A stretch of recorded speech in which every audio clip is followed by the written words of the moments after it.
Bien, bonsoir à tous. C'est un grand plaisir d'être là et je vous en remercie d'être venus aussi nombreux pour traiter d'un sujet qui est pleinement dans l'actualité. Rien que les 2 derniers mois, vous avez pu voir que la Corée du Nord avait montré qu'elle avait acquis une capacité balistique intercontinentale. Dans les 2 derniers mois, le président Trump a décertifié l'accord avec l'Iran. Dans les 2 derniers mois, un traité d'interdiction des armes nucléaires a été ouvert à la signature à New York et la campagne internationale contre les armes nucléaires s'est vue décerner le prix Nobel de la paix.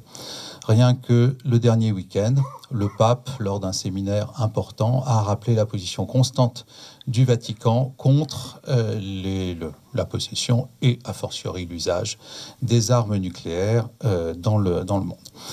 Monsieur Verluise m'a dit que le public était très divers, qu'il y aurait sans doute des personnes qui ne connaissaient pas grand-chose à la dissuasion nucléaire et à l'autre bout du spectre, qu'il y aurait de grands spécialistes de cette question. Et il m'a demandé de repartir du point quasi zéro pour arriver au point maximal en 1 heure. Le challenge est un peu difficile, surtout que je ne m'y attendais pas, mais nous avons des bébés et des nourrissons dans la salle, alors je ne suis pas sûr de partir du 0-0 qui leur permette de comprendre la dissuasion. Mais partons de 3 bases de façon à ce que tout le monde soit vraiment, enfin, pas au même point de départ, mais disons les points clés. La dissuasion nucléaire, d'abord, c'est à la fois un arsenal et une doctrine. C'est-à-dire que l'un sans l'autre, pourrait-on dire, ça ne suffit pas. La dissuasion, c'est l'ensemble des deux pour tous les pays qui s'appuient là-dessus. Le deuxième point que vous devez avoir en tête, c'est globalement qui possède l'arme et qui ne la possède pas. Alors je vous rappelle très rapidement que vous avez les 5 permanents du Conseil de sécurité, c'est-à-dire les États-Unis, la Russie, la Chine, la France et le Royaume-Uni. Et puis vous avez 3 autres pays, l'Inde, le Pakistan et très probablement Israël, qui n'a jamais rien dit sur le sujet, mais nous allons supposer dans cette conférence qu'Israël possède la bombe.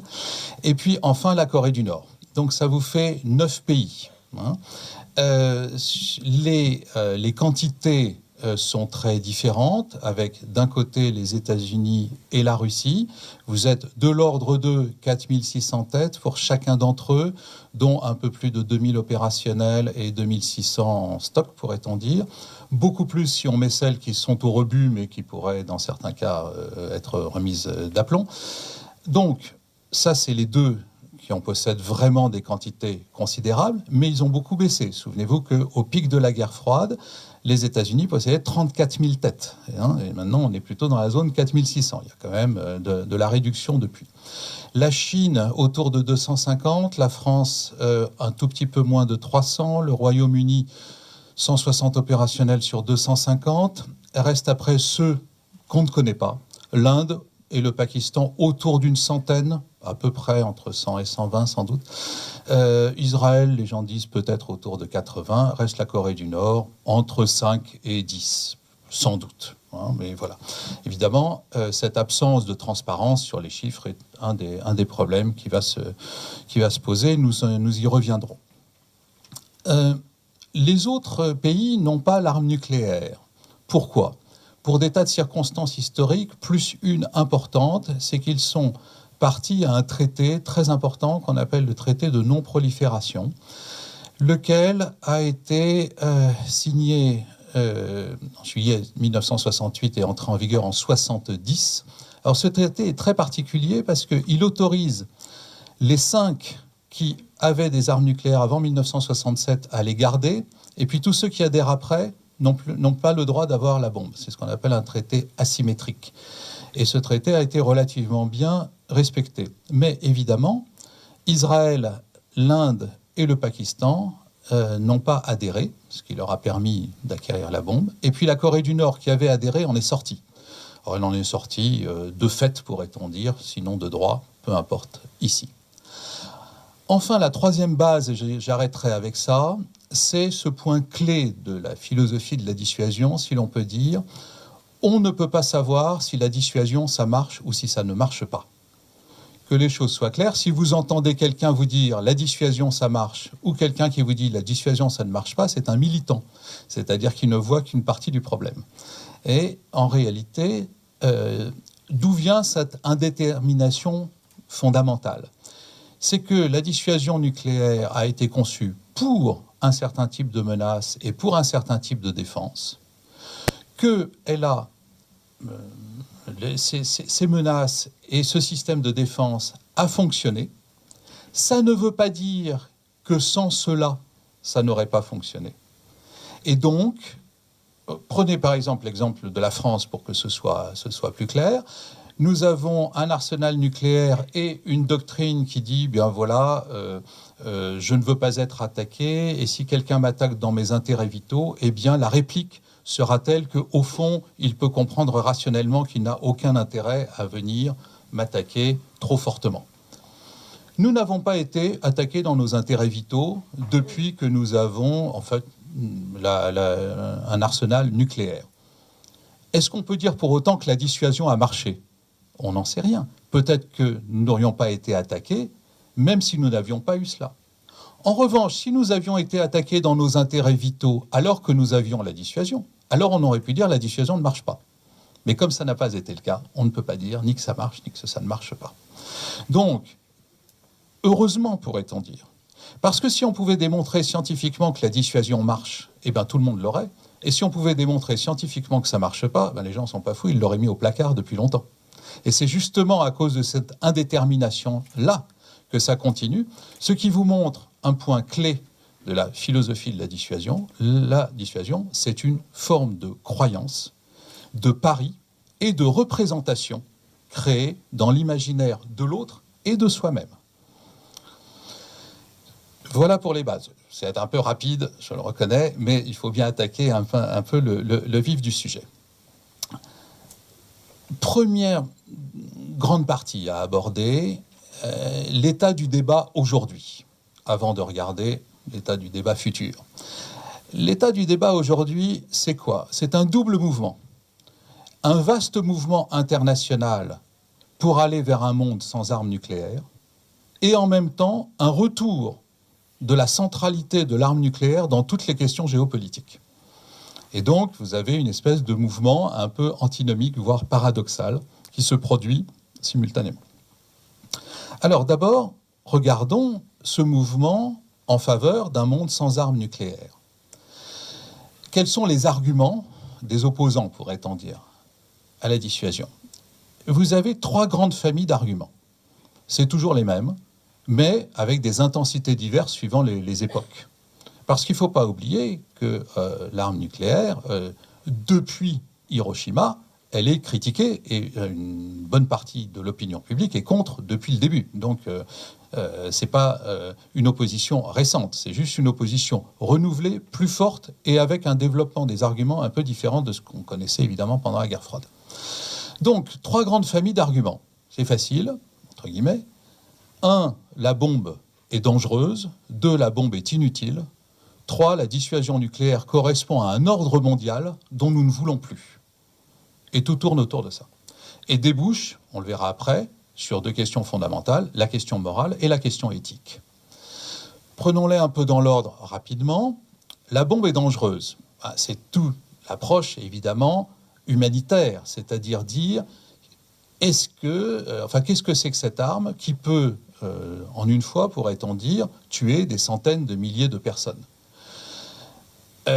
C'est évidemment un des arguments qui est apparu dès Hiroshima et Nagasaki, mais qui s'est renforcé aujourd'hui.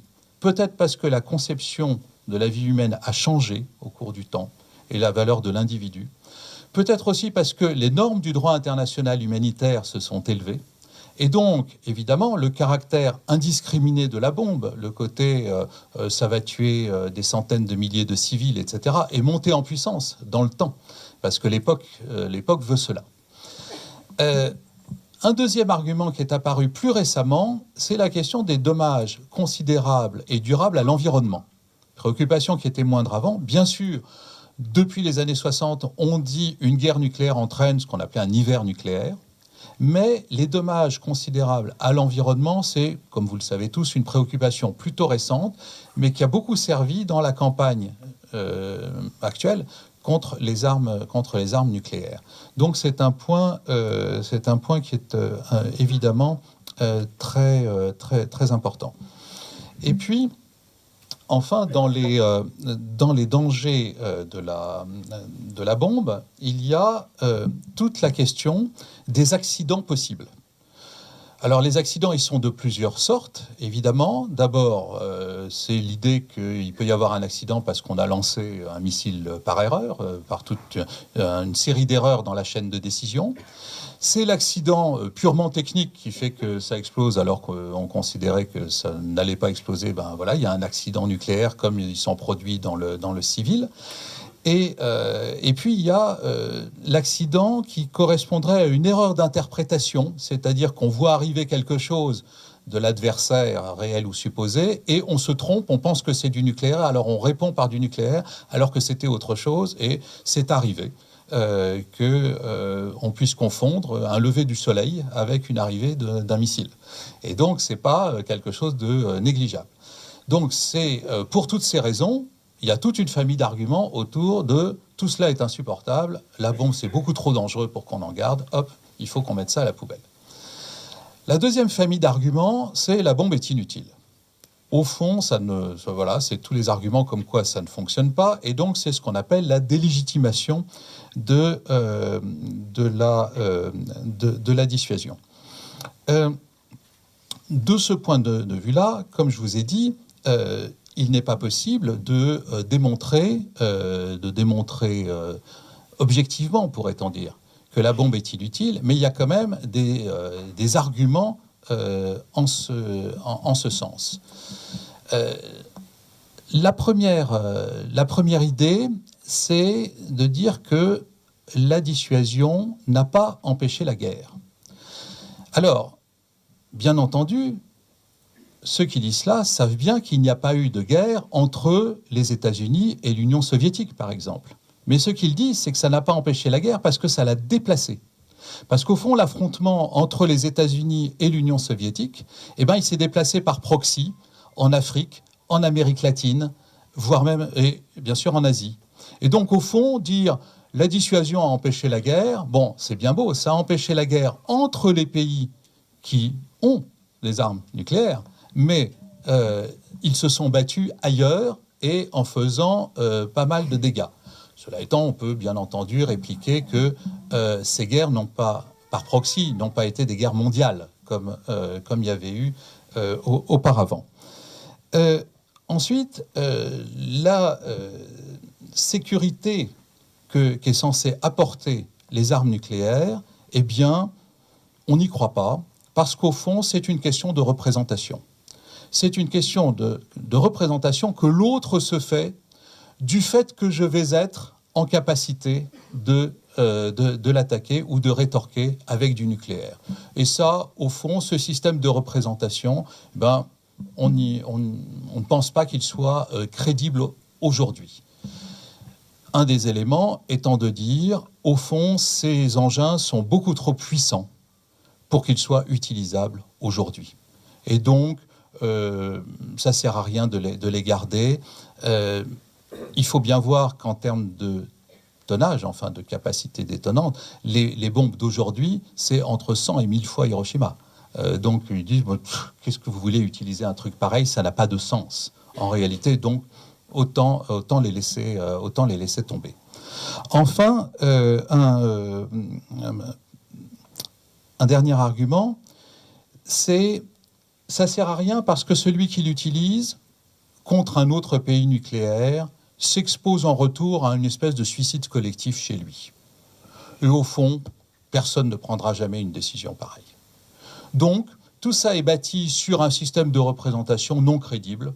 On n'en veut pas, ça sert à rien, poubelle. C'est là donc la deuxième famille d'arguments sur l'inutilité.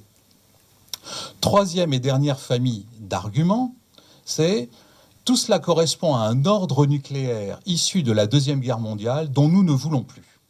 Voilà. Alors, évidemment, ça ne s'est pas fait historiquement comme ça. Mais il est vrai qu'au bout du compte, les 5 permanents du Conseil de sécurité sont les 5 pays dotés d'armes nucléaires au sens du traité de non-prolifération. Et que ça leur donne une place totalement à part, asymétrique par rapport au reste du monde. Donc il y a une espèce d'inégalité qui ne correspond plus à ce que certains souhaitent comme ordre d'aujourd'hui, où tous les pays doivent avoir à peu près la même place et le même rôle dans le concert des nations. La deuxième attaque sur cet ordre mondial, c'est de dire, mais enfin, la bombe, elle est déclenchée par des chefs d'État et de gouvernement. Dans tous les systèmes où il y a du nucléaire, c'est le chef de l'État ou du gouvernement qui prend la décision et donc il bypasse l'ensemble de l'armée. C'est ce qui fait un des éléments clés. Vous ne pouvez pas imaginer une dissuasion nucléaire avec une décision prise par un parlement, par exemple. Ça ne pourrait pas fonctionner. Ça relève de la décision d'un homme. Une femme, pour le moment, d'un homme. Mais les gens disent, mais attendez, ça veut dire qu'au fond, le monde tient sur la décision de 8 ou 9 personnes. Donc moi, l'ensemble de la sécurité mondiale, ça tient sur M. Trump, sur M. Poutine, sur M. Kim Jong-un en Corée du Nord. Non, mais moi, je ne veux pas d'un ordre mondial qui tient sur la décision de ces 9 personnes et sur leur rationalité supposée. Ça ne me convient pas du tout. Donc on voit bien le type d'argument que l'on peut développer autour de ces questions, j'allais presque dire, de personnes. Enfin, dernier argument sur l'ordre du monde, c'est cette idée que les pays nucléaires ne font pas vraiment d'efforts pour aller vers le désarmement nucléaire. Qu'au fond, cette situation les arrange, qu'ils vont garder ça parce qu'il y a une question de statut, que ça les arrange de se différencier ainsi et d'affirmer la puissance dans le concert des nations.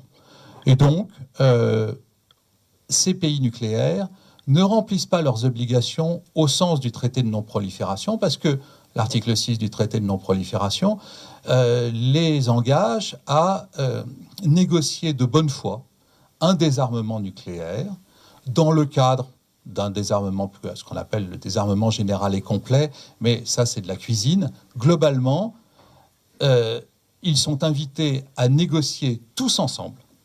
Or, ils ne l'ont quasiment jamais fait. Et ça n'a pas conduit, en tout cas, à des réductions d'armement.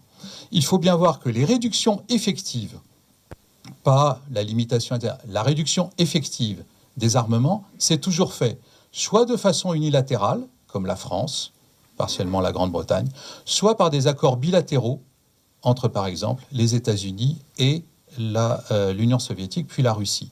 Il n'y a pas eu de traité de réduction multilatérale du nucléaire.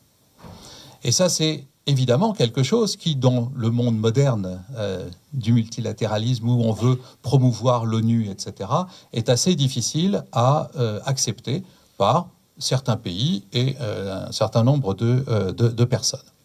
Donc vous voyez là tout un ensemble d'arguments contre l'ordre nucléaire tel qu'il est aujourd'hui. Et qui débouche sur 2 questions dont on pourrait dire d'ailleurs qu'elles sont sous-jacentes, qu'elles venaient avant, je les ai placées après, qui sont la question morale et la question éthique. La question morale, tout d'abord, elle peut se poser de 2 façons différentes, suivant qu'elle porte sur la bombe elle-même ou sur la dissuasion nucléaire, ce qui n'est pas tout à fait pareil. Sur la bombe elle-même, vous pouvez poser la question morale en disant « il est immoral, ou est-il moral, d'avoir un engin capable de tuer d'un seul coup plus de 100 000 personnes. Qu'est-ce que c'est? Comment peut-on accepter ça? Est-ce que ce n'est pas un crime contre l'humanité? Est-ce que ça n'est pas une conception même de la valeur de l'homme qui est insupportable? Évidemment, vous pouvez, pour la relativiser, l'inscrire dans la morale de la guerre, c'est-à-dire est-ce qu'il est plus immoral d'avoir 200 000 morts après Hiroshima et Nagasaki que 350 000 morts avec les bombardements conventionnels sur les villes allemandes ou 500 000 morts par des bombes conventionnelles sur le Japon avant Hiroshima et Nagasaki?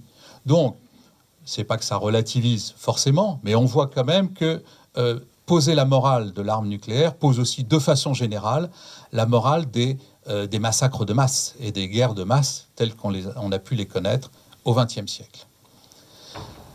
Vous pouvez aussi poser la question morale pour la dissuasion, ce qui est différent, puisque la dissuasion, c'est justement ne pas faire la guerre. Donc, est-ce qu'il y a une morale à cela? Et à ce moment-là, il faut la poser de façon, j'allais dire, un peu méta, c'est est-il moral de menacer quelqu'un d'un acte immoral? Et c'est une question qui est extrêmement difficile à résoudre et qui se pose non seulement pour le nucléaire, mais dans plein de domaines de la vie. Bon, je pourrais me lancer là-dedans, mais il vaut mieux que ça vienne dans les questions si jamais cette question morale de la dissuasion vous intéresse. Ensuite, il faut poser la question éthique. Alors, la question éthique, c'est très différent. C'est le débat cher à Max Weber et à Raymond Aron. C'est entre l'éthique de la conviction et l'éthique de la responsabilité. Alors, l'éthique, maintenant, vous pouvez la diviser en deux, pour la bombe et pour la dissuasion nucléaire. Pour la bombe, c'est quoi? C'est, est-ce que je dois m'en tenir à l'éthique de la conviction qui, évidemment, m'empêche d'utiliser une arme pareille, ou bien l'éthique de la responsabilité qui me dit je peux l'utiliser si ça empêche quelque chose d'encore plus fort. Et donc, à ce moment-là, la question c'est, c'était quoi la situation à Hiroshima? Est-ce que les 200 000 morts d'Hiroshima et Nagasaki, ça a empêché plus de morts japonais et américains après? Winston Churchill disait ça a évité 1 million de morts. Mais d'autres historiens vous disent pas du tout. Le Japon était déjà à genoux, la guerre aurait été finie même sans la bombe, et donc, en aucune façon, il ne fallait l'utiliser parce que ça n'évitait pas quelque chose de pire, en termes d'éthique, de conviction et de responsabilité. Maintenant, par rapport à la dissuasion, encore une fois, c'est complètement différent. Là, la conviction majoritaire chez tous les chefs d'État et de gouvernement, c'est de dire « nous voulons un monde sans armes nucléaires ». Et l'éthique de la responsabilité, c'est tant que je n'ai pas un système de sécurité collectif qui a fait ses preuves, et qui a fait ses preuves de façon plus performante que la dissuasion nucléaire au niveau mondial, je touche à rien. Et donc là, vous avez une tension, et le politique est obligé de trouver un équilibre entre justement son aspiration à un monde sans armes nucléaires et une espèce de principe de réalité qui lui dit « je suis même pas sûr que la dissuasion fonctionne, mais en tout cas, je préfère avoir ça que rien ». Mieux vaut pas lâcher la proie pour l'ombre et ce genre de choses. Voilà à peu près comment aujourd'hui peut se poser le débat à la fois d'un point de vue moral et d'un point de vue éthique. Ce qui m'amène maintenant effectivement aux arguments qui sont plutôt les arguments des pro-nucléaires, c'est-à-dire le fait que la dissuasion, et la bombe pourrait-on dire, mais la dissuasion nucléaire garde encore un aspect central de la géostratégie, et même en ce moment, c'est plutôt en train de monter en puissance. De la même façon que tout à l'heure, vous avez là aussi 3 grandes familles d'arguments. La première, c'est de dire la dissuasion nucléaire contribue à la paix et à la sécurité, et de travailler sur cette question de la stabilité mondiale grâce au nucléaire. Argument de base, qui est vraiment l'argument le plus lourd en ce sens, ça a empêché le retour des grandes guerres que nous avions connues au XXe siècle, avec ces millions de morts. Et quel que soit ce qu'on peut dire sur les conflits qui ont suivi, il y a moins d'intensité et il y a moins de désastres que ce que nous avions connu. Un argument fort. Alors, par exemple, pour la France, évidemment, dans l'histoire de France, à partir du Moyen-Âge jusqu'à 1939, c'est quoi la durée maximale sans guerre sur le territoire métropolitain? C'est 47 ans. Depuis la guerre, vous avez plus de 70 ans. Vous vous dites, ah ben il faut que je regarde tout ce qui fait qu'on n'a pas eu de guerre sur le territoire métropolitain depuis 1945. Et vous allez trouver plein d'arguments, dont mais plein d'autres. Il y a l'OTAN, il y a la construction européenne, il y a le traité franco-allemand, il y a le souvenir même de la guerre, qui fait qu'on n'a pas envie de recommencer.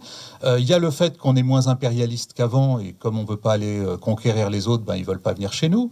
Il y a plein d'arguments. Mais il y a aussi celui de la dissuasion nucléaire et de l'ordre nucléaire. Et certains disent que cette dimension-là, a été fondamentale dans le fait que nous soyons en paix depuis une période incroyablement longue de 70 ans, qui fait que le souvenir de la guerre s'estompe dans les familles, que la photo du grand-père, du père, du cousin, du mari mort à la guerre disparaît progressivement de la cheminée du salon, et que les jeunes aujourd'hui ne se pensent pas dans une guerre sur le territoire métropolitain. Ils savent qu'il y a des guerres, mais plutôt pas sur le territoire. Donc un vrai changement de paradigme, dont une partie est attribuée à la dissuasion nucléaire, sans qu'on puisse dire quelle partie par rapport à d'autres éléments aujourd'hui. Donc cet aspect-là de la contribution de la dissuasion à la paix et à la sécurité, c'est évidemment fondamental.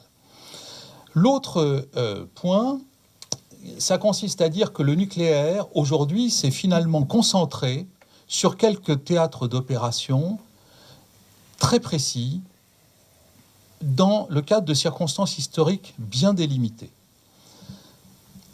Aujourd'hui, où est-ce que vous avez des problèmes en termes de tension nucléaire? Évidemment, encore entre les États-Unis et la Russie, un problème autour de l'Europe, pourrait-on dire, puis même un problème géopolitique général, un problème au Moyen-Orient, un problème Inde-Pakistan, un problème Corée.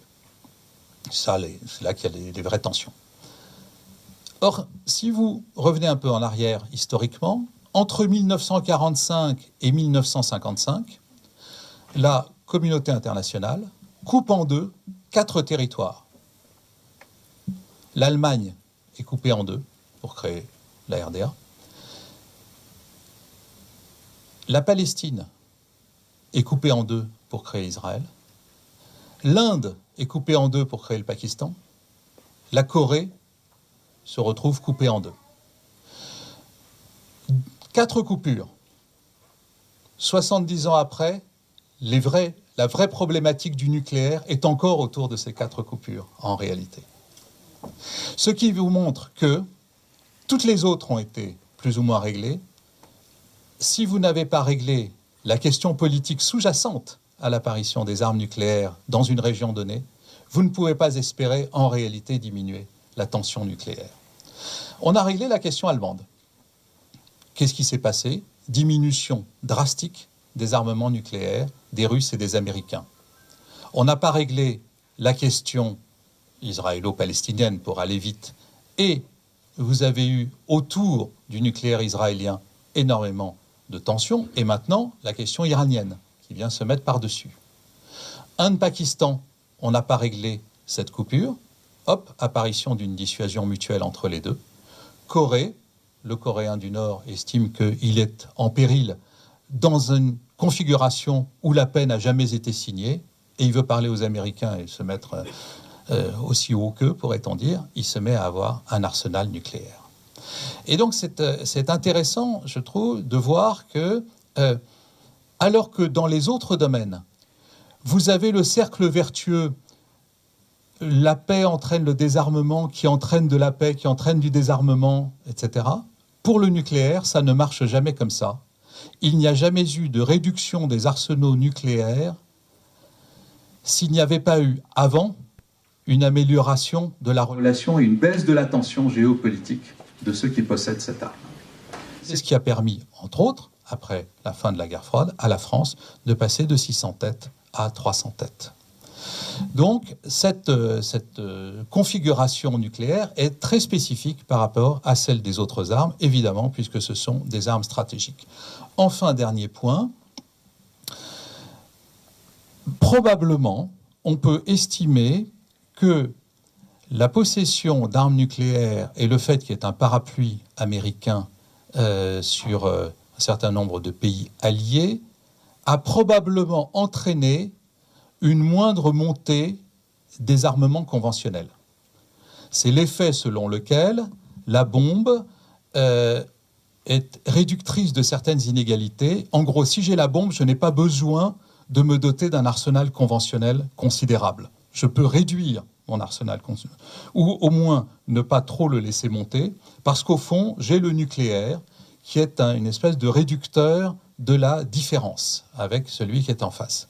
Il est très probable que s'il n'y avait pas le parapluie américain, le Japon aurait augmenté considérablement ses armements conventionnels, sans doute la Corée du Sud aussi, mais aussi d'autres pays, et en Europe même.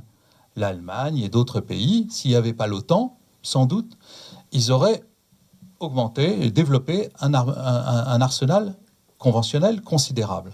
Donc il y a cet effet de stabilisation. Vous avez eu un traité en Europe qui s'appelait le traité sur les forces conventionnelles, qui a plafonné, il ne fonctionne plus très bien aujourd'hui, mais il a plafonné à un moment, pendant longtemps, les armements conventionnels sur l'ensemble du théâtre européen. En réalité, on a pu arriver à ce résultat-là que parce qu'il y avait derrière une stratégie nucléaire américaine et soviétique qui se regardaient l'une en face de l'autre. Donc voilà quelques éléments.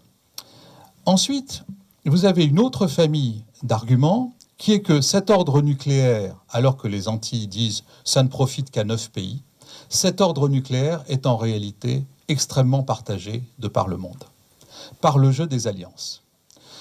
Les États-Unis sont alliés à un certain nombre de pays et offrent entre guillemets leur couverture nucléaire, leur parapluie, à une trentaine de pays.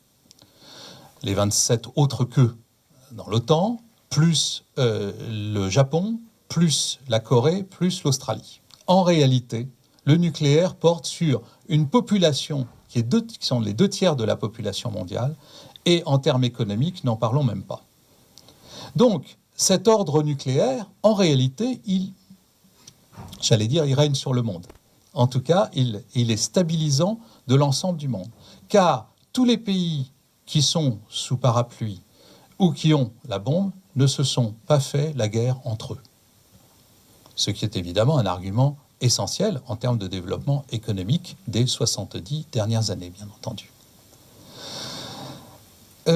À cela, ajouter, mais c'est un peu technique, une absence de nucléaire dans des zones entières, puisque vous avez aujourd'hui des zones dites sans armes nucléaires, à travers toute une série de traités qui portent le nom des villes assez exotiques où ils ont été signés. Donc vous avez le traité de Pelindaba, le traité de Tlatelolco, le traité de Semipalatinsk.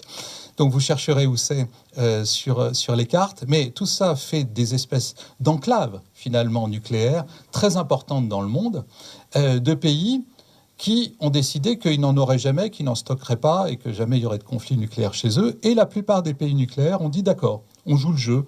Dans ces pays-là, il n'y aura pas d'attaque nucléaire, quoi qu'il arrive. Hein, en gros, c'est ça l'idée. Donc, ça fait aussi toute une partie du monde qui vit sous cet ordre-là, pourrait-on dire.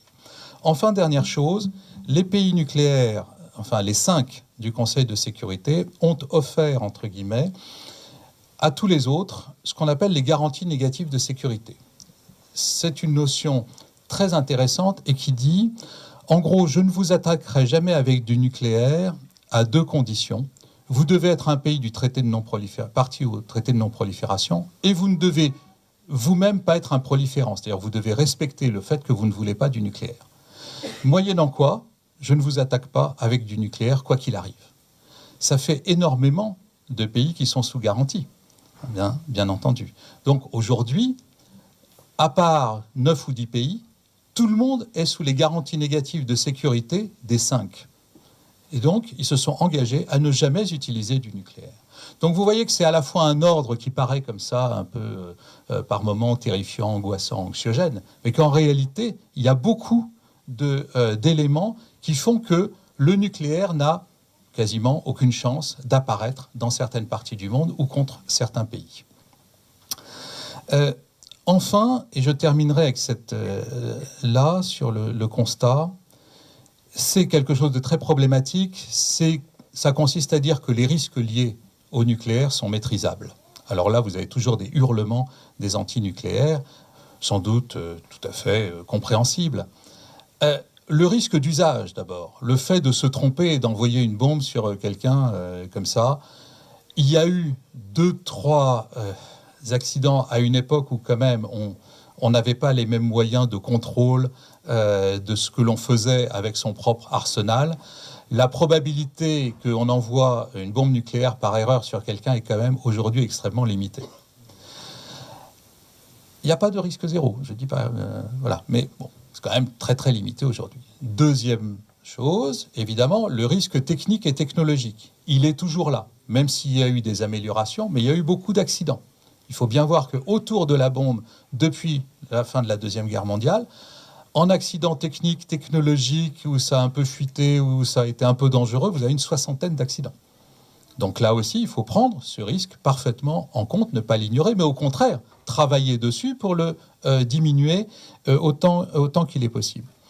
Enfin, la dernière chose un peu à la mode, c'est le détournement terroriste. La probabilité d'un détournement terroriste d'une bombe et de son utilisation est extrêmement faible, ce qui ne veut pas dire qu'il ne faut pas le prendre en compte, mais c'est très compliqué le nucléaire. Et quand on voit ce qu'utilisent les terroristes, c'est tellement plus simple d'utiliser plein d'autres choses qu'on ne voit pas pourquoi ils iraient chercher quelque chose d'aussi compliqué à voler, à mettre en œuvre, etc. Donc le risque terroriste direct, pourrait-on dire, est faible. Ce qui n'est pas complètement faible, c'est ce qu'on appelle la bombe sale, c'est-à-dire la récupération de matières fissiles qui, conditionnées d'une certaine façon, pourraient permettre de faire un chantage, car il pourrait y avoir des dégâts considérables dans la population. Ce n'est pas de la bombe, mais c'est de l'utilisation de matières radioactives en quantité, pas forcément grande en quantité, mais j'allais dire, en capacité de nuisance et de destruction. Voilà, vous avez à peu près le tableau du débat aujourd'hui. Et comme le sujet, c'est la dissuasion nucléaire a-t-elle un avenir, on va passer maintenant à la projection pour l'après. Alors, les enjeux, d'abord, de ce qui arrive dans les années qui viennent. D'abord, la question de la crédibilité de la dissuasion nucléaire. Au fond, plus on avance, plus il y a de gens pour contester cette crédibilité. Et cette crédibilité, pourquoi est-ce qu'elle est contestée? À cause de la question des alliances, du parapluie, pourrait-on dire. Vous vous souvenez que dans sa campagne, Trump avait plutôt dénigré l'OTAN en disant que c'était une organisation un peu obsolète, qu'il a fallu qu'il aille rassurer les alliés, qu'il s'est passé un phénomène un peu comparable au Japon et en Corée du Sud, qui était un doute sur la qualité de l'alliance avec les Américains. Ça pose de façon générale, et non pas circonstancielle simplement avec Donald Trump, une question plus générale. Est-ce que ces alliances vont durer éternellement ? Après tout, dans l'histoire, vous avez des alliances qui peuvent durer 50 ans, 100 ans. Mais là, on est déjà à 70 ans d'alliance, pratiquement. Est-ce que l'alliance avec les États-Unis, et avec des États-Unis qui ont souvent des tendances isolationnistes, est-ce que ça va durer éternellement? C'est un gros enjeu. Parce que si ces alliances, d'un coup, on les met en doute, alors c'est tout le paradigme de la sécurité internationale qui se met à être modifié. Beaucoup de pays alliés aujourd'hui questionnent la qualité justement de l'alliance avec les États-Unis. Le deuxième élément qu'il faut prendre en compte, c'est la tendance à contourner la dissuasion. Ce contournement de la dissuasion, il prend plusieurs formes. Je vous donne celle qui me paraît aujourd'hui la plus importante. Les gens, on leur a dit, écoutez, avec la dissuasion, vous allez avoir la paix et puis vous n'avez pas besoin, au fond, de trop vous protéger par ailleurs. Vous avez même une idée contre-intuitive, c'est que pour que les arsenaux nucléaires ne soient pas trop élevés, il ne faut pas trop mettre en place de défense antinucléaire. Parce que plus vous en mettez, plus l'autre est obligé de rajouter des missiles pour continuer à être crédible. Les États-Unis et l'Union soviétique à l'époque, prenant en compte cet argument, ont dit « Ok, on va limiter notre capacité de défense antimissile », traité ABM. Mais ça leur a en fait jamais plu ni à l'un ni à l'autre. Et donc il y avait une remise en cause de ça dans les années 90. Et puis il y a eu un événement, évidemment, le 11 septembre. Le 11 septembre, l'avion arrive dans les tours et les États-Unis découvrent que leur territoire peut être atteint par les airs et qu'il faudra sans doute s'en prémunir et s'en protéger. Et donc, en janvier 2002, ils cassent l'ABM et ils disent non, nous, on ne veut plus avoir simplement 2 batteries de défense antimissiles, on en veut beaucoup plus et on va protéger le territoire de façon radicalement différente. Et à partir de cette époque, et dans les 15 années précédentes, est venue l'idée qu'il fallait développer des systèmes antimissiles et toute cette fantasmatique des dômes de protection. Donc, on veut bien la dissuasion, mais enfin, on ne sait jamais. Si jamais il y a quelque chose qui nous arrive dessus, pas sûr que l'autre soit dans la même culture de la dissuasion que moi. J'aime préférer avoir des missiles pour atteindre ce qui m'arrive dessus. Mais vous voyez que faisant cela, évidemment, on atteint la dissuasion. On la contourne quelque part, parce que ça veut dire qu'on ne croit pas à sa force première, et qu'on va pas être touché par l'extérieur. Et donc, c'est la tendance actuelle de dire, bon, ok, la dissuasion, c'est vraiment pour des cas très particuliers, mais pour le reste, je m'équipe de missiles, antimissiles, pour être sûr que, quand même, je puisse me protéger et me défendre. Sur les éléments aussi du débat actuel, c'est évidemment les risques de cascade de prolifération. Aujourd'hui, vous avez deux pays qui sont problématiques par rapport à la prolifération, l'Iran et la Corée du Nord. Ok. Supposons qu'on n'arrive pas à contrer, par exemple, la Corée du Nord, d'obtenir d'ici 1 an une capacité dissuasive, c'est-à-dire à la fois la bombe et le vecteur. Qu'est-ce qui se passe ? Il n'est pas impossible que d'autres pays comme le Japon et la Corée disent « attendez, nous, on veut bien toutes les batteries antimissiles, on veut bien l'alliance avec les États-Unis, mais ça serait bien si on avait des bombes chez nous. » Et donc, au début, ils partiront dans une logique de stationnement de bombes américaines, mais peut-être qu'un jour, ils auront peut-être envie d'en avoir. La prolifération de quelques-uns peut entraîner des cascades de prolifération. L'Arabie saoudite a toujours dit, si jamais l'Iran a la bombe, alors, quelles que soient les circonstances, je me doterai aussi. La Turquie sera sans doute dans un cas comparable.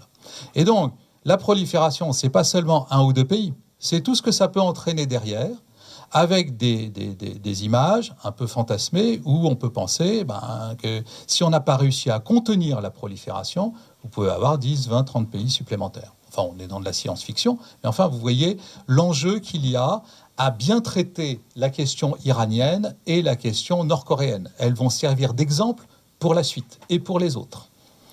Okay ? Alors, un petit mot quand même sur le fait que pour les contrer, les approches juridiques sont un peu faibles. À plusieurs ici, nous avons essayé de faire passer l'idée, avec d'autres, d'un traité qui limiterait la possibilité pour les pays de produire des matières fissiles à des fins militaires. Pour le moment, c'est un flop.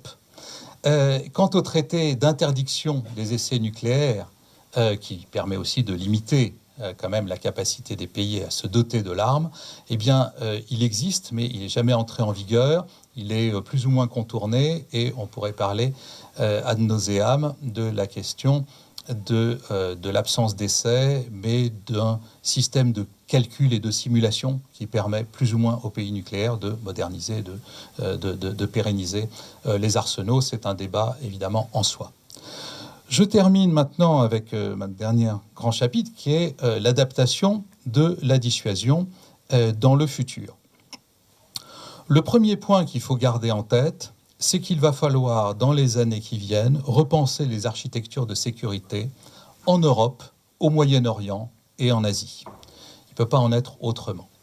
Notez d'ailleurs, de ce point de vue-là, que les alliances des États-Unis dans ces 3 régions avec les pays sont institutionnellement complètement différentes. Sur l'Europe, vous avez l'OTAN, donc un système où les pays se parlent entre eux, agissent ensemble et prévoient en termes de planification nucléaire ensemble. Sur l'Asie, vous n'avez pas une organisation comparable. Vous avez des accords bilatéraux avec le Japon, la Corée et l'Australie. On n'a jamais fait une organisation.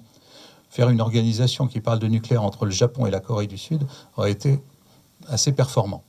À un moment, on a pensé à une organisation et il y avait la Nouvelle-Zélande dedans. Et puis, elle s'en est retirée tout de suite, c'était dans les années 50, et ça a tué l'idée d'une organisation régionale asiatique sous parapluie américain. Donc, des accords bilatéraux. Et puis, dernière configuration, le Moyen-Orient. Très curieusement, vous me direz, il n'y a pas d'accord entre les États-Unis et les pays du Moyen-Orient alliés des États-Unis. Il n'y a pas d'accord avec Israël, ni avec l'Arabie saoudite, ni avec les pays du Golfe. Ça peut paraître étonnant.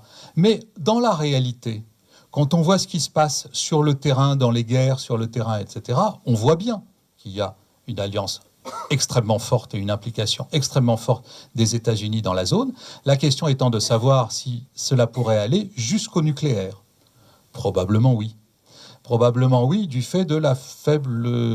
Enfin, non, on ne va pas parler de la profondeur stratégique des uns et des autres, mais disons qu'il pourrait y avoir une implication de dissuasion nucléaire des États-Unis sur la zone, même si ça n'a jamais été posé comme tel dans aucun accord là-bas. Or, tout ceci va probablement changer considérablement dans les années qui viennent. Pourquoi ?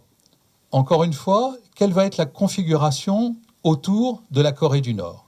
Vous imaginez que les choses continuent et que dans un an, la Corée du Nord a à la fois des missiles intercontinentaux et une capacité à mettre la tête nucléaire dessus. C'est pas si simple, ça vibre beaucoup, c'est compliqué à mettre en place, mais ils avancent, et ils avancent bien. Ce qui veut dire que dans un an ou deux, raisonnablement, vous pouvez penser que la Corée du Nord aura une capacité de dissuasion capable d'atteindre les États-Unis. S'il n'y a pas eu d'intervention américaine avant, on va prendre la situation telle qu'elle est. Mais ça change tout sur la zone. Toutes les équations de sécurité. Qu'est-ce qui va se passer ? Je pourrais vous faire 5 scénarios. Le plus probable, à mon avis, c'est un déploiement considérable d'antimissiles sur la zone. Pourquoi ? Parce qu'il faut protéger Séoul, qui est à 45 km de la frontière, parce qu'il y a des tas de raisons. Donc, il y aura probablement de l'antimissile américain en Corée du Sud, au Japon dans des proportions considérables, et sur toutes les plateformes américaines, Guam, d'autres îles, les plateformes navales, etc. Donc, personnellement, personne n'a de boule de cristal, et je ne suis pas Madame Irma, mais je pense qu'il va y avoir déploiement d'antimissiles considérable. La Chine, évidemment, ça l'inquiète, puisque comme on l'a vu comme on l'a dit tout à l'heure, si vous mettez de l'antimissile, la dissuasion de l'autre s'en trouve modifiée. Et donc, la Chine ne va pas être contente, la Russie, qui a un bout de frontière aussi, ne va pas être contente non plus. Donc vous allez avoir une montée aussi de ce côté-là de l'armement. Bref, l'équilibre stratégique va se trouver à un niveau d'armement sur la zone beaucoup plus élevé qu'il ne l'est aujourd'hui. Ce que l'on peut espérer, c'est que tout le monde, hors Corée du Nord, sera assez sage pour se parler, pour définir un équilibre stratégique plus élevé, mais à un niveau minimal. Autrement, vous allez avoir immanquablement une nouvelle course aux armements en Asie. C'est quasi inéluctable avec ce changement. Deuxième configuration qui change dans les années qui viennent, c'est l'architecture de sécurité en Europe, qui doit être revue et corrigée. Pourquoi ? Pour plusieurs raisons. La première, en termes géopolitiques, c'est que, pour plein de raisons, la Russie est en train de remonter en puissance et a envie de retrouver une place qu'elle considère avoir perdue après la fin de la guerre froide. Elle remonte son niveau d'armement et elle a une attitude plutôt agressive sur un certain nombre de théâtres. La Géorgie, il y a déjà 10 ans, mais ensuite la Crimée, puis l'Ukraine. Et donc, ça se rapproche un petit peu. Et on est obligé de prendre cette tension naissante comme telle. Certains, parce que c'est la poule et l'œuf, considèrent que c'est une conséquence de l'attitude des Occidentaux depuis la fin de la guerre froide. Mais on prend la situation telle qu'elle est aujourd'hui, on constate que la Russie est redevenue une puissance relativement agressive vers l'ouest de l'Europe. Et les Américains ayant donc outrepassé l'accord ABM, eh bien, ils font, semble-t-il, la même chose avec un accord nucléaire sur les forces nucléaires intermédiaires. Cet accord, qui porte sur des missiles qui ont une allonge entre 500 et 5500 km, c'était un accord très important entre les deux parties. Il semble, d'après les Américains, mais nous n'avons pas de confirmation à titre national, que les Russes ont mis en place une capacité de missiles qui correspondent à ces distances, et donc ils sont en violation. Les Américains ne sont pas en reste, puisqu'ils préparent aussi des missiles de l'ordre de 2000 km. Donc, dans cette nouvelle configuration, ce qui risque d'arriver, c'est un retour de missiles de portée dite intermédiaire entre l'Est et l'Ouest, entre l'ancienne frontière Est-Ouest. Une espèce de retour un peu régressif de ce point de vue-là. Et il faudra repenser l'ensemble des outils que nous avions mis en place donc, après la fin de la guerre froide, notamment l'Organisation de la sécurité et de la coopération en Europe, qui est aujourd'hui bloquée à Vienne, mais aussi beaucoup d'autres outils bi- et multilatéraux qu'on ne va pas décrire ici, mais qui sont actuellement plus ou moins en panne. Sur le Moyen-Orient, la question est évidemment ultra sensible en ce moment et bouge, j'allais dire, sans arrêt. Il s'agit de savoir si ce sont les anciens clivages ou les nouveaux clivages qui vont perdurer. Les Russes et les Américains jouent deux cartes radicalement différentes. Derrière cela se joue une partie géopolitique historique considérable. Et peut-être que les pièces du puzzle de la tectonique des puissances va bouger sur la zone, mais en tout cas, tel que c'est parti, on va vers des tensions extrêmement fortes. Car tout cela se double d'un conflit ancien, qui est évidemment celui entre les sunnites et les chiites, ravivé à cette occasion, je la fais courte, et qui met en tension aujourd'hui, évidemment, l'Arabie saoudite et l'Iran, pour, je dirais, la prédominance régionale. J'arrête là parce qu'on sort du nucléaire. Mais la question du nucléaire, vous voyez, est centrale là-dedans. Pourquoi ? Parce qu'il est très possible que le Congrès, dans un mois exactement, décide de désertifier complètement l'Iran, lequel se trouvera à ce moment-là, il l'a déjà dit, libre de tout engagement vis-à-vis de l'enrichissement du nucléaire, et on ne sait pas la suite. En revanche, si on arrive à jouer le jeu et à faire du containment iranien, non seulement jusqu'à la fin du JCPOA, de l'accord avec l'Iran, mais aussi au-delà des sunset clauses, c'est-à-dire des clauses de fin de vie de cet accord, qui est limité dans le temps, alors peut-être que la tension en termes nucléaires va pouvoir baisser sur la zone. Pour le moment, nous sommes dans l'expectative à l'heure où nous parlons aujourd'hui, parce que la décision du Congrès dans un mois va être absolument déterminante pour la suite des opérations, j'allais dire. Un deuxième aspect qu'il faut regarder aujourd'hui, c'est la question de la modernisation des arsenaux. C'est un peu technique, mais pour la faire courte, on va vers des têtes de plus en plus légères et vers des missiles qui vont de plus en plus loin. Les deux d'ailleurs étant parfois corrélés, puisque le missile va plus loin si la tête est plus légère. Mais ce n'est pas seulement cette corrélation. Qu'est-ce que ça entraîne d'un point de vue géostratégique ? Gardez juste une idée à ce stade. C'est que, au fond, il n'y a plus de profondeur stratégique dans le monde aujourd'hui. Avec l'allonge des missiles, avec le cyber, avec les drones, avec les sous-marins qui arrivent devant les côtes d'un autre pays sans se faire voir, au fond, c'est quoi la profondeur stratégique aujourd'hui? En tout cas, elle est remise en cause et la façon dont elle va être pensée dans les années qui viennent sera déterminante sur la question des arsenaux. Ce qui m'amène à mon tout dernier point, peut-être que nous verrons bientôt d'autres formes de dissuasion que la dissuasion nucléaire. On sait que la dissuasion conventionnelle, ça ne marche pas. Ce n'est pas parce que l'armée de l'autre est plus forte qu'elle n'est pas attaquée. On l'a vu dans l'histoire. Et historiquement, on voit que jusqu'à 3 fois plus, une armée plus faible est capable d'attaquer. Si l'armée de l'autre est plus que 3 fois plus importante, il commence à réfléchir. Bon, que la profondeur stratégique a toujours été déterminante dans les conflits. Je veux dire que Napoléon et Hitler, quand ils sont arrivés à Moscou, ils étaient au bout du rouleau et ils ont dû rentrer. On n'attaque pas la Russie comme ça, surtout en plein hiver. Donc, toutes ces questions de dissuasion conventionnelle, ça ne marchait pas. Il n'y a pas de dissuasion conventionnelle. Il n'y a pas d'ailleurs non plus de dissuasion par les armes chimiques ou le biologique. À ce stade, seule la dissuasion nucléaire semble avoir fonctionné dans sa dimension dissuasive. Ça ne veut pas dire que ça va rester. et qu'il n'y en aura pas d'autres. On peut penser notamment au cyber, et ce qui peut passer en cyberattaque et en cyberdéfense. Et un cyber développé de façon extrêmement sophistiquée par l'intelligence artificielle. C'est un peu science-fiction. Mais qu'est-ce que ça veut dire en termes de dissuasion? Vous ne menacez plus l'autre d'exterminer 100 000 personnes, vous menacez l'autre de lui bloquer son pays, de le paralyser, de paralyser toutes les infrastructures vitales.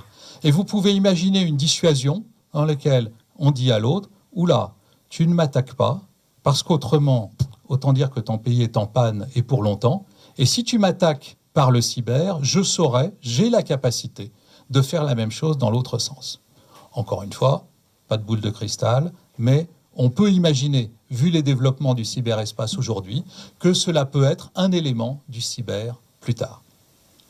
Je termine, et en titre de conclusion, qu'est-ce qu'il faut retenir de tout ça? D'abord que l'arme nucléaire n'a pas été utilisée dans le combat après Hiroshima et Nagasaki, bien entendu. Et qu'il faut donc se poser cette question clé, qui est pourquoi est-ce qu'elle n'a pas été utilisée? Et c'est là que l'approche humanitaire est faible, parce qu'au fond, elle suppose que, comme toutes les autres armes, à partir du moment où on la possède, alors on va l'utiliser. Sauf que ce n'est pas le cas, historiquement. Il y a donc bien quelque chose qui retient la main des puissants pour appuyer sur le bouton. Et c'est sans doute le souvenir d'Hiroshima. C'est là le cynisme de l'histoire. S'il n'y avait pas eu Hiroshima et Nagasaki, les images d'Hiroshima et Nagasaki et les conséquences, il n'y aurait sans doute pas de dissuasion nucléaire, parce que c'est inimaginable avant que ça ne soit arrivé au moins une fois. J'avais dit, pour le 70e anniversaire d'Hiroshima, il y a 2 ans, à la fin de mon intervention pour la France, quelque chose qui était difficile, un peu tangent, parce qu'il y avait 2000 personnes, dont quasiment que des Japonais, et surtout les Hibakusha qui étaient là, c'est-à-dire les rescapés de Nagasaki et d'Hiroshima. Et j'avais dit à la fin qu'il fallait évidemment ne jamais oublier le souvenir, et que quelque part, les morts étaient encore là parce que nous vivions encore sous leur protection. C'est difficile comme argument. C'est de dire, au fond, c'est le souvenir d'Hiroshima et de Nagasaki qui empêche que ça recommence. Ce qui veut dire qu'il faut garder ce souvenir, toujours fondamental. D'où l'ambiguïté de cet argument. C'est que les antinucléaires l'utilisent pour dire « plus jamais ça, donc il ne faut plus la bombe », et que les pro-nucléaires disent surtout « n'oublions pas ça, car c'est ça qui fait la dissuasion ». Vous voyez l'ambiguïté un peu perverse de ce type d'argument. N'empêche que c'est bien autour de ça que ça se joue. L'autre chose, c'est... comment dire? Bon, à titre personnel, je dirais que rien n'est satisfaisant là-dedans, mais on n'a pas mieux. Ou dit différemment, le régime de l'équilibre de la dissuasion nucléaire, est à la sécurité ce que la démocratie est à la politique. Le pire système à l'exception de tous les autres qu'on a essayé avant. Et donc, évidemment, c'est pervers aussi, c'est compliqué de le poser comme ça. Il n'empêche que c'est ma conviction personnelle autour de cette question. Est-ce que pour autant, il ne faut pas continuer d'essayer d'aller vers un monde sans armes nucléaires? Oui, sûrement. Toutes les armes ont eu leur durée de vie, pourrait-on dire, dans l'histoire, et puis elles ont disparu au profit d'autres. Il est très probable qu'un jour, il n'y aura plus d'armes nucléaires. Mais à une condition, c'est qu'on ait trouvé un système de sécurité collective qui assure au moins le même service. Ce qui, à ce stade, on n'en a pas trouvé, on n'en a pas sous la main. Et donc, il faut garder en tête que l'arme nucléaire n'est pas éternelle, que sans doute il faut trouver d'autres systèmes de dissuasion, mais que, comme disait un président il n'y a pas si longtemps, « not in my lifetime », ça appartiendra sûrement à la génération suivante de trouver ces nouveaux systèmes de dissuasion, génération suivante qui sera en charge de cela et dont une partie, au fond, est dans cette salle, et je leur souhaite bon courage. Merci.